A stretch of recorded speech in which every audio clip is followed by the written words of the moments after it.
Hi there, guys. My name is Ekin.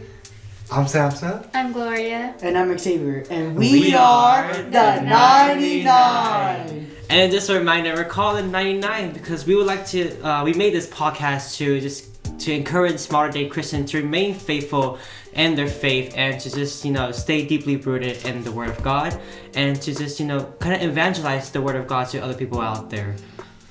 So today's topic, guys, that we're going to be talking about on our episode is about a God-fearing person. And the question I want to throw out for our conversation to get started is, who should we fear the most, God or the world? So what guys' thoughts on this? What do you mean by like the world? Do you mean like the authorities, like the government? Do you mean by that? Okay, well when I said the world, like government. Okay. Yeah, government. Biblically, God does say that when it comes to deciding between the world and God himself, right? That we are to obey what the government says also. But if they ever oppose or, break anything that God has said, then we are to follow scriptures. I do want to bounce off of you, Ekin. It's true, because like in if you look at the government, we're supposed to like listen to them, and the thing is the government's job is to do give the rules of like what the Bible said. For example, it's like don't steal, and if it's similar to like what the Bible's laws, like don't steal, thou not steal, then that's when we should listen to the government, because that law is basically similar to what the Bible is saying. So it's like that's where like we do have to listen to the law, because it goes back to like the Bible. If you guys get what I mean, right? Yeah. Okay. X has a point, because most of our laws are similar to the Bible, to the Ten Commandments. Like if you murder, you get punished. You go to jail for life. I mean, you steal, you get punished too, or you do other things like you lie, all that. You get punished if you lie in court too, all that. But when the government, when the government goes against God, then I think that's where we should, differentiate or turn our attention back to God.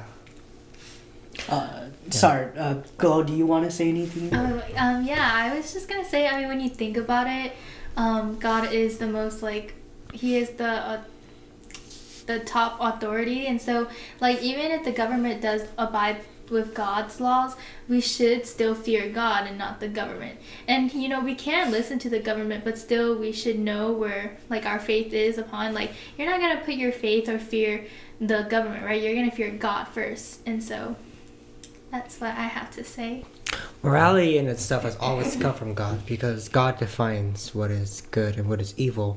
But I think the real question is, what do we mean when we say we fear God or the government? I think, in my opinion, fear, when you say fear God, right? What's the definition? Yeah. I think it's you don't want to step the line of let's say example your parents, that you fear your parents because you know what they could do to you if you step that line. For example, you disobeyed your parents, then you're gonna have consequences. So it's when you step over the line of God, for example, then there's gonna be consequences and other outcomes out of it. And it also goes back to the government too. For example, if we do death or other murder, then there's consequences then. So I think that's where our fear comes in, as the outcome of it. We in the Bible, there are times when we see people who chose to do God instead of following what the government told them to do. And one of the person from the Bible was Paul, who went to Rome to preach about Jesus. And when the Romans were telling him to stop preaching, instead of stopping, he kept doing God's ministry.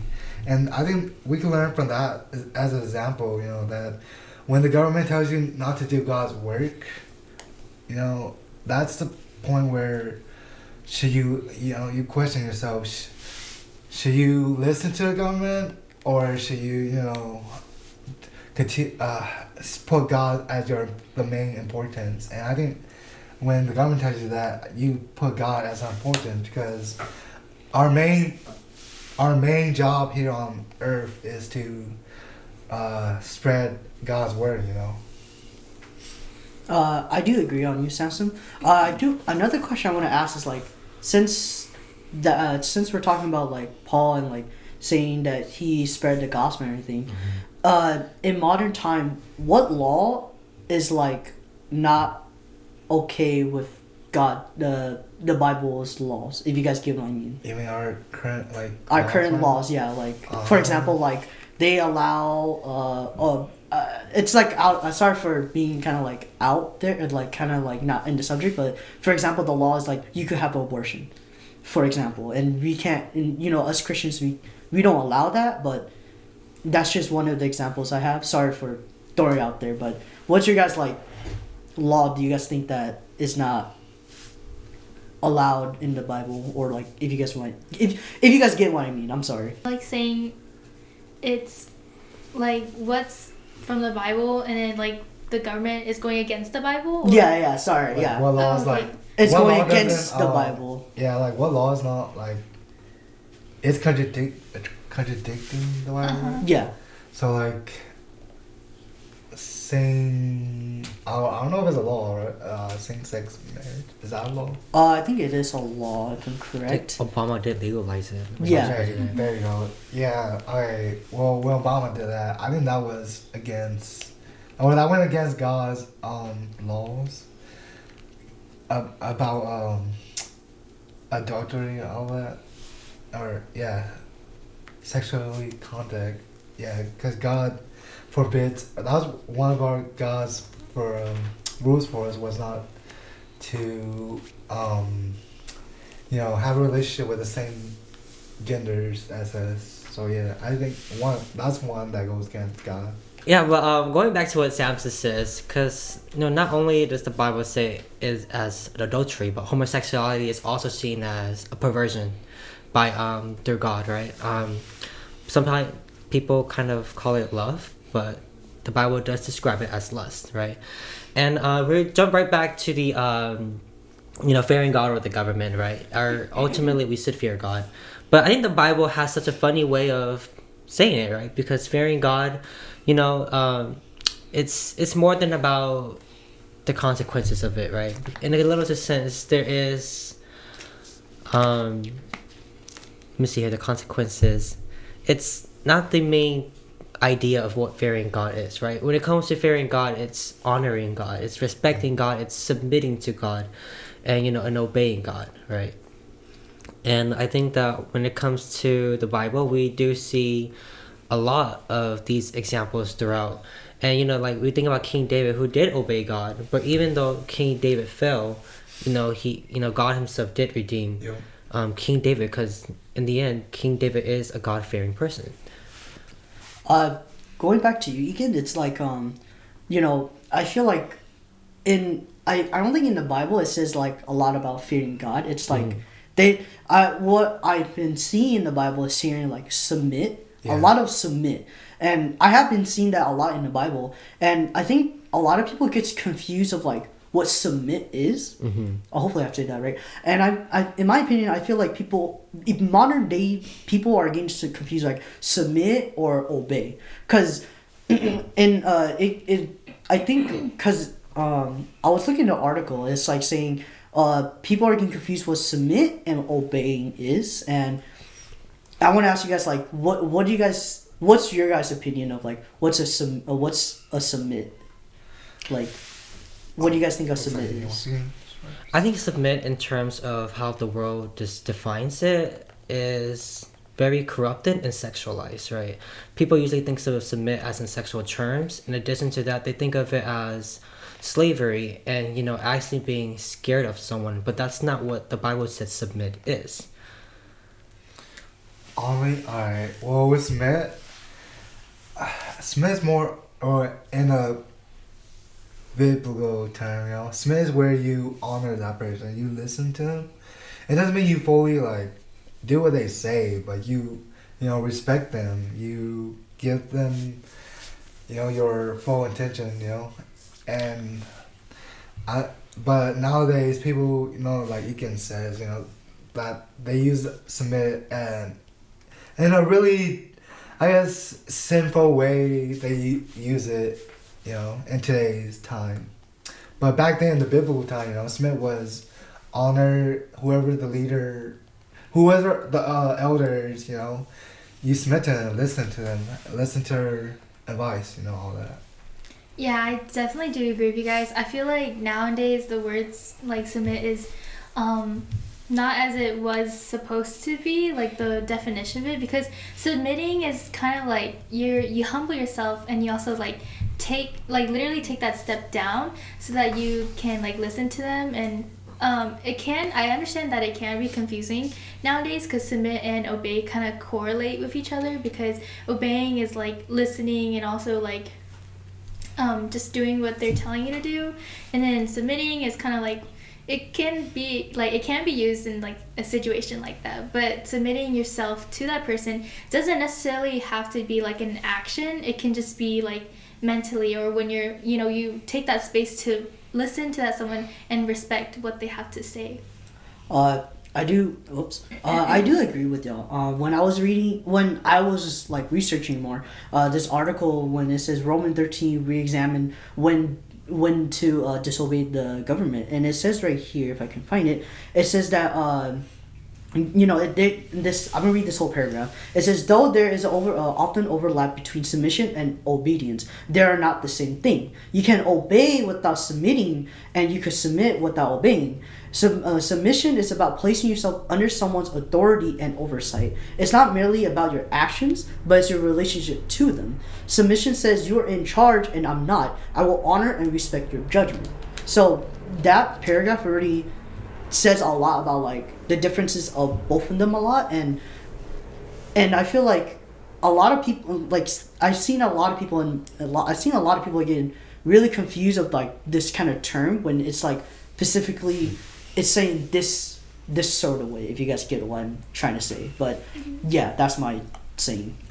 I mean, alright, so when we talk about being a God-fearing person, we're not actually talking about like you fearing God, like you should be afraid of him. I mean, yes, we should, sometimes we should be afraid of God, but we also should, remember that he's also a loving God, and that there's specific times that we should fear God, not all the time. I think I do want to bring up a point, just to not confuse our readers, is that, a common thing that a lot of people say is like, if God is so loving, why should we fear him, And it's kind of like, you can't be one thing or the other, but that's not what it means. What it means is like, when you fear that person, it is kind of like a corrupted word nowadays, but like what we said earlier, fearing is kind of like respecting that person, right? Because you do know the consequences. And I just want to bring up is that if you do love God, right, you would obey him to show like him that you do love him. And so with loving him, right, you can also fear him, which is kind of like, let's not use the word fear, but we can just say respect him, right? Because if God does ask you to do something, right, as followers of Christ, you would want to do that. You would want to carry out his mission for us. And for example, your mission is to love others or to spread the word, and with that it does come with like discipline and also like having to know the Bible. And then with that, I feel like it does really help you fear God, because I want to bring up a Bible example. Jonah, right, he ran away from God because he didn't want to do it, right? But in the end, God did send him into a fish for 3 days. And so I mean, I can't imagine being in a fish, because I don't like eating fish and I don't like the smell of fish. And I feel like God has shown us a lot of examples to those who have disobeyed him. But he's even after like our disobedience, he still continued to love us, and he will always give us a chance, because he is a merciful God. And that's why another famous like term is like he's a loving God, but he is a fearful God. Or sometimes you could say he's a fearful God, but a loving God. And, you know, I think that's something really important to remember. Are you saying like he's a just God? Like Yeah. Okay. Because I was like, that's where I think that's where a lot of people get confused at. But that's okay. Sorry, go on. I think at the end of the day, because it's true, you know, God doesn't want believers to believe and follow Him, because if they don't, they're going to go to eternal damnation. That's not really the whole point of this religion. But I think just to help readers who, I think to bring it more in terms of a worldly perspective, just kind of think of it as our parents, right? We fear them, but our fear is not, oh, if we don't obey them, we're gonna die. We fear them because, you know, we do respect them, and, you know, we do still love them, and we obey them in that sense. You know, Ike has a point, because when our parents, I mean, okay, there are points when you don't do it. You know, your parents, they do get mad, and then they kind of like to the point where you feel like, oh yeah, I should do it, or they but you know, when you do it though, you do it because you love your parents, you know, not because you fear them. And and another point is, or another example, you know, we see, you know, is I believe it was Daniel and his friends, where if they didn't do certain things, what the Babylonians told them to do, or King Nebuchadnezzar, you know, he ordered them, then they would like either get burned, but instead, you know, it's because of their love of God that they chose to like risk their life of getting burned, you know. And we should do God's ministry not because we fear Him, but because we want to and we love to do it. Yeah, I totally agree. I feel like when the government is against God, then that's where we have to wake up. Wake up, okay, like this isn't the law according to the Bible, and if it's going against the Bible, then it's like, okay, like we should be cautioned, right? And the Bible verse I want us to like go back in talk about like authorities and everything is in Romans chapter 13 verse 1 through 2. It says right here, let everyone be subject to the governing authorities, for there is no authority except that which God has established. The authorities that exist has been established by God. Consequently, whoever rebels against the authority is rebelling against what God has instituted, and those who do so will bring judgment on themselves. So that's like a verse that tells us like, okay, like this is where it talks about authorities and like, you know, about God and everything. But just a little, you know, just throw it out there. Yeah. But moving on to a little bit forward of the concept of fearing God, right?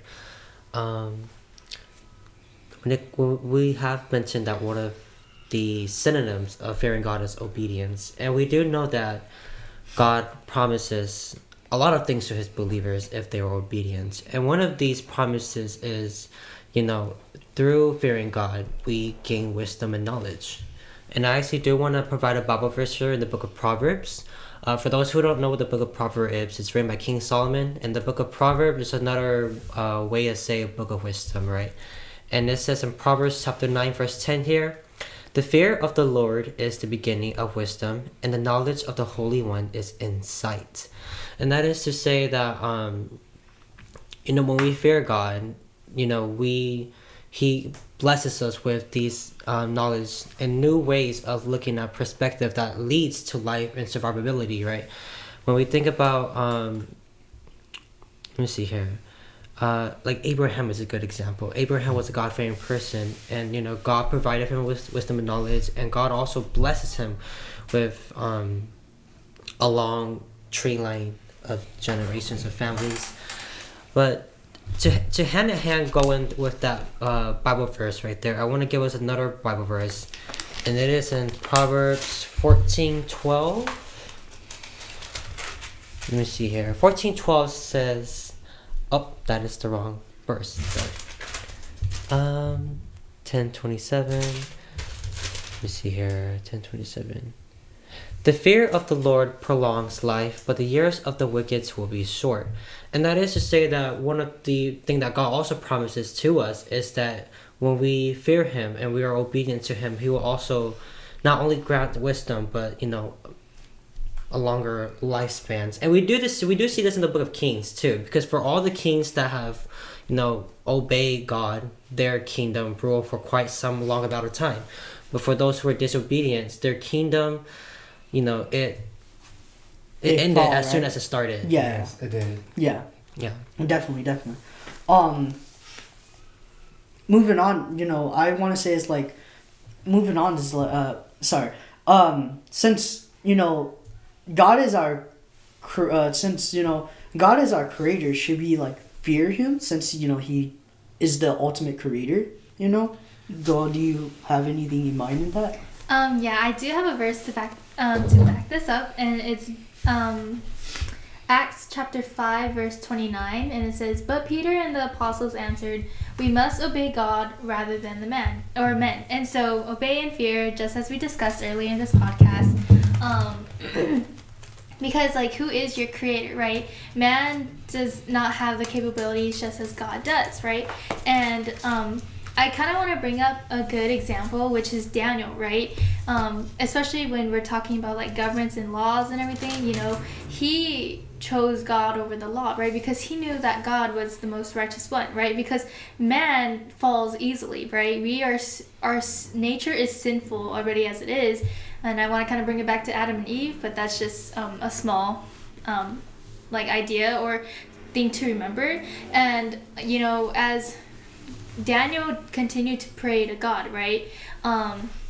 He was blessed in the end because at the end, as if you do know the story, then you know already. But if you don't know the story, I'll give you a recap.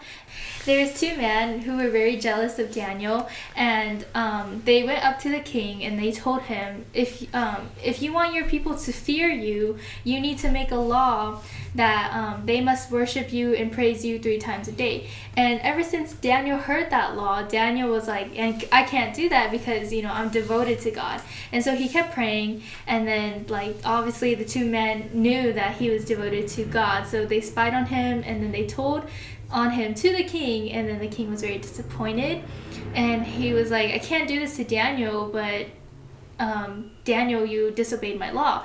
And Daniel was completely fine going to the lion's den because he had faith that God was going to save him, because he knew that he feared God and he obeyed God. And so in the end, he didn't get eaten in the lion's den, and he got the highest position known to to man in those kingdoms, and he's basically was the right hand of the king. And so I think Daniel is a good example that we should follow, because I personally just feel like nowadays people don't really know the difference between what's good and bad, and I just feel like justice is all over the place now. And so that's why I think it is more important to obey and fear God more than man.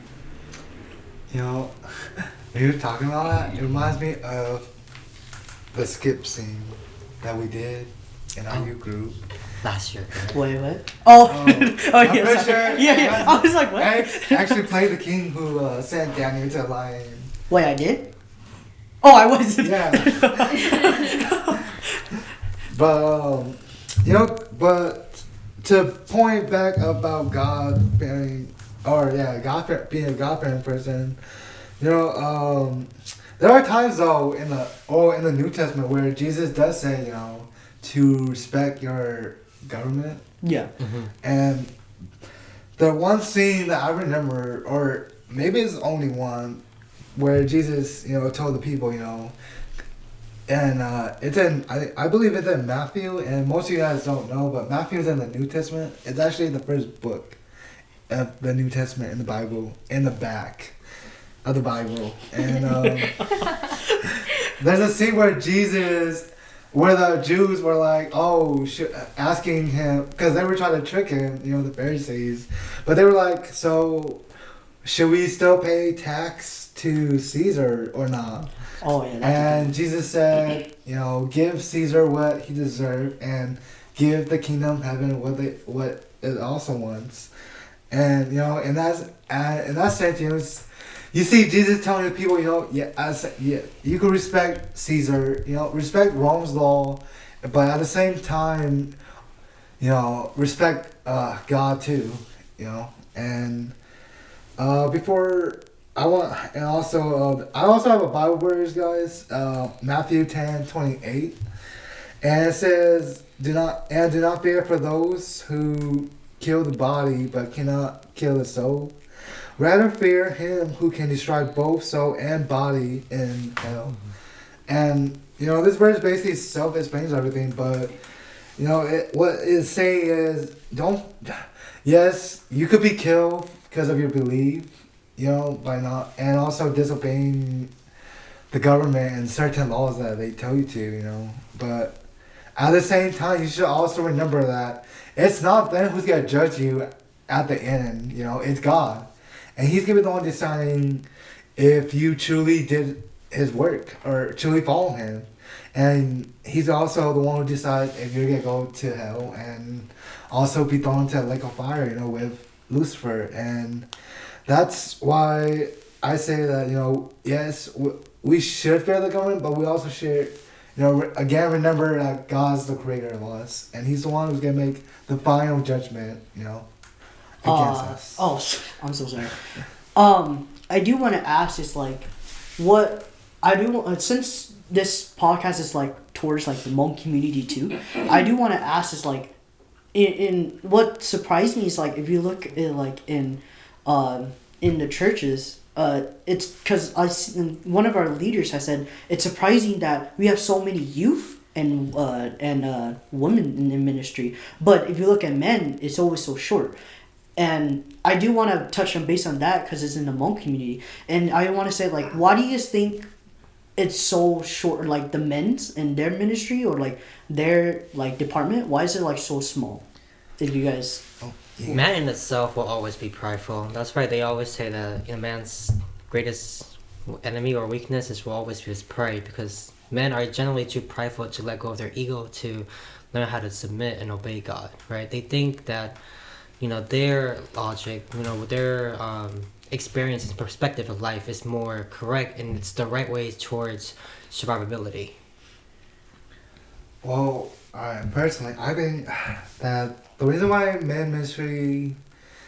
men in the men ministry are kind of lacking is because, I feel like the older generation are in there, they still have that mentality of the old tradition where you're head of the family, and you're supposed to be in charge of everything, because I know in our culture, the men are the leaders of our family, but if you think about it, they're still and Christians, they're still the head of the family too, and their role is to set an example for the rest of their family, to be Christ-like. And I hear people talking about the man should be the one leading his family to church, and set a good example for his family. And I think that most of our men, they don't understand, and our Hmong men don't understand this, They still think that, you can mention, pride, all that, but,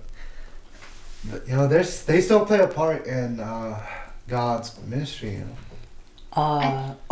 go. I'm so sorry. You're fine. I was just gonna say, I think for the older generation of Hmong men, they definitely did have it harder because, as us Hmong kids, we know, the legacy or the stories of our past ancestors or our parents now, where they moved from Laos to the United States.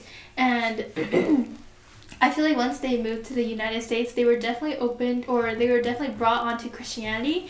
But going back to the older men, right? They are so used to these like shamanism traditions, and it's forced upon them because they are or they could be the eldest, but even as a man, they have to take these responsibilities, and maybe they could have inflict these onto their younger kids, and so as you keep growing up with these traditions, it's not generational like trauma, but it keeps happening and it keeps going, and it's like a cycle. And so I just feel like another thing is that it's like what Ekin said, I think, not all men, but most guys do have pride, right? And I think it's a little bit harder for them to submit, right? Because nowadays these terms submitting is just like being lower than someone, but that's not like the case, Like I said, submitting is just kind of humbling yourself and letting that person take the lead. And obviously you're there to help them, it's not one or the other, but you're both there together to help each other. And so I feel like that may be a little bit more harder for like men to understand. And so, but that's why we need God, right? To help us unite with each other and to work well together as a community. What I was about to say is like, I agree with Ekin and all you guys. It's like, men, Hmong men, they have pride. And the thing is, they're so used to like what they hear when they're growing up. Like, you're supposed to be the head of the family. You're supposed to take care of the family. And the thing is that like, I feel like they have fear, because I feel like the men, they don't want to drop their pride because they're like, oh, I'm supposed to trust this unknown being that I don't see. And, it's crazy because like when I feel like most Hmong men, they rather believe what they see than what they rather believe what they see rather than they rather see what they rather believe what they see. Sorry. They rather see what they want to see, because let's say example, like they messed up on something, then they're like, oh, it's my fault, and like I'm fear that if I messed up, then like this is gonna happen to my family and I can't mess up again. Or like, oh, I messed up on like doing this or that on a shaman for a shaman belief, then like my ancestors are mad at me. So like I feel like they fear that rather than fearing God, because like I said, they rather believe what they see rather than not faith. Yeah. So like I feel like that's the reason why like there's so much less men in a men ministry, which is, for me, it's sad, because like it's like the men, in the Bible says like the men are supposed to like take the lead for Christ, but the fact that like we're like men are so short on ministry for like other churches, it says a lot already in our Hmong community that like men, or like most men in the Hmong community has like pride and everything, but that's what I've been seeing a lot lately. So that's just my opinion. I do want to add something onto that, and I just feel like it's not only just guys. I feel like a lot of people do fear this, and making a mistake, right, could cost a lot of things. And just like as you guys said, like usually the Hmong men have to take the fault for it, because once they do something wrong, then it's ultimately on them.